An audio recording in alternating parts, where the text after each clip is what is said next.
నేరస్తులను గుర్తించి చట్ట ప్రకారం శిక్షించేందుకు సాంకేతికత సాయం తీసుకుంటున్నట్లు హోంమంత్రి అనిత తెలిపారు. గుంటూరు రేంజ్ పరిధిలో పోలీసు ఉన్నతాధికారులతో ఆమె సమీక్ష నిర్వహించారు. రాజధాని అమరావతి, హైకోర్టు, పొలిటికల్ పార్టీల ఆఫీసులు ఉన్నాయని, సీఎం సహా ప్రముఖులు ఇక్కడే నివసిస్తుండటంతో భద్రతకు పెద్దపీట వేస్తున్నామన్నారు.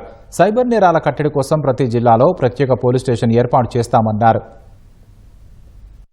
ఈ రోజు లాస్ట్ 5 yearsలోని కూడా సీసీటీవీస్ని కానీ, ఫింగర్ ప్రింట్ ఐడెంటిఫికేషన్ సిస్టమ్ని కానీ, ఈ బాడీ వన్ కెమెరాస్ కానీ వాటికి కూడా మినిమం 11 కోట్లు 12 కోట్లు డబ్బులు ఇచ్చిన పరిస్థితి కూడా లేదు. మేము అధికారంలోకి వచ్చిన తర్వాత ఆ డబ్బులన్నీ ఇచ్చి మళ్ళీ వాటన్నిటినీ కూడా మళ్ళీ పొజిషన్లోకి తీసుకొచ్చాం.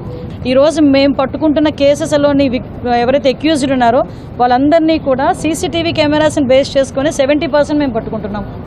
టెక్నాలజీని బేస్ చేసుకొని మిగతా మేము పట్టుకోగలుగుతున్నాం. సైబర్ పోలీస్ స్టేషన్స్ ప్రతి జిల్లాకి ఒకటి ఏర్పాటు చేస్తున్నామండి. ఇప్పుడు ఆ మహిళా పోలీసుని కూడా ఏ రకంగా పోలీస్ వ్యవస్థలో మేము ఇన్వాల్వ్ చేయాలి, లేకపోతే వాళ్ళందరి విల్లింగ్నెస్ బట్టి వాళ్ళందరినీ కూడా ఏ పోస్టులకి ఎక్కడెక్కడ వాళ్ళు అలొకేట్ చేయాలన్నది కూడా మేము చేసుకున్నాం. ఈరోజు గోరెంట్ల మాధవ్ అన్న విషయంలో కొంత మేరకు పొరపాటు జరిగిందనే కదా 11 మంది పోలీసులు ఈరోజు సస్పెండ్ అయ్యారు.